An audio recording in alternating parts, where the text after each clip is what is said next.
C'est un petit SUV urbain qu'on a là, mais en qualité dynamique, il se défend vraiment bien. Alors le fait d'être passé sous silence pour un félin, ça lui a déjà fait du bien, mais surtout on a des qualités dynamiques qu'on retrouve de la version thermique. Un véhicule précis, une direction saine et elle aussi précise, un amortissement bien tenu, et puis il faut le dire, quelque chose d'assez simple à l'usage et agréable. On démarre, on part, on démarre et terminé.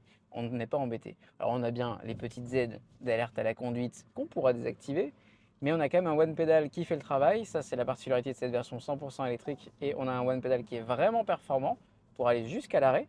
On va retrouver une dalle tactile qui est juste ici, qui est immensément grande, mais qui reprendra de façon lisible l'intégralité des informations. Est-ce qu'il y avait besoin de faire aussi grand? Je ne suis pas sûr, mais ça fonctionne bien.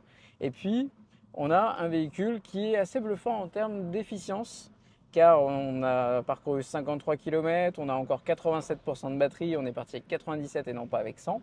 Le véhicule a des phases de régénération, de récupération qui sont plutôt bonnes.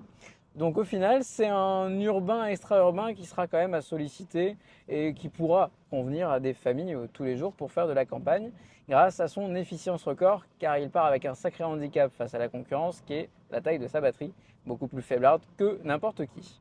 Alors son tarif se fera peut-être payer cher, mais vous le retrouverez à l'usage sans aucun problème. Et puis gain non négligeable de cette version, surtout pour les familles électriques par rapport au thermique, cette console flottante recueillant de nombreux rangements. C'est très pratique à l'usage, c'est très aéré. On a un intérieur et un habitacle qui est quand même assez chaleureux grâce à ses coloris Biton.